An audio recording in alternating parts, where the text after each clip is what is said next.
Welcome to Life Words Day by Day, where we're in 1 Samuel chapter 24, where yesterday we saw this incredible thing happen where King Saul, who's trying to hunt down and kill David, actually walks into a cave where David is without knowing that David is there. And David sneaks up behind King Saul, and everybody thinks that David is about to execute Saul. But David simply slices off a piece of Saul's garment. Well, this move on David's part is really quite symbolic and shocking. The robe of the king signified his power and majesty. So to cut off a piece of the robe was to symbolically declare that you had intentions of cutting off the power and majesty of the king. You remember when Samuel told Saul that the kingdom would be torn from him? What happened next? Well, Saul reached out and grabbed Samuel's robe, tearing it. And Samuel said, "The Lord has torn the kingdom of Israel from you this day and given it to a neighbor of yours who is better than you." Basically, David, by this act of cutting off the corner of Saul's robe, was declaring that a transfer of power was taking place from the house of Saul to the house of David. He was declaring that he would tear the kingdom away from Saul and seize it for himself.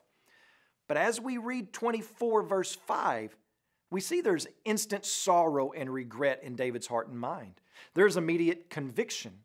We see him go to his fighting men and begin to explain to them why he cannot carry through with fulfillment of the symbolic action.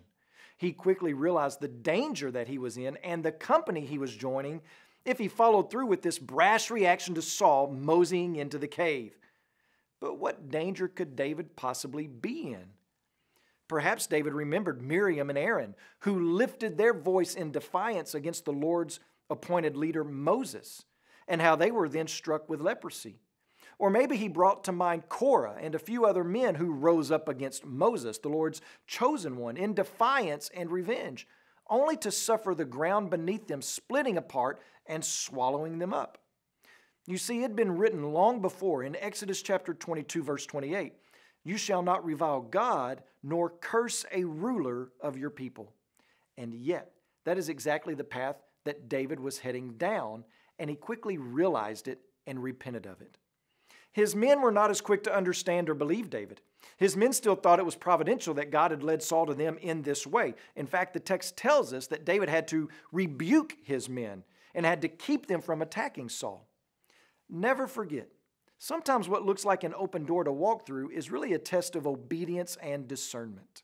Will you take the shortcut, or will you trust the Lord completely? The end does not always justify the means. There are no shortcuts to holiness, and that's really the message from the text today. We must trust God's ways of accomplishing a matter. Trusting God's way is just as important as trusting the end result of His will.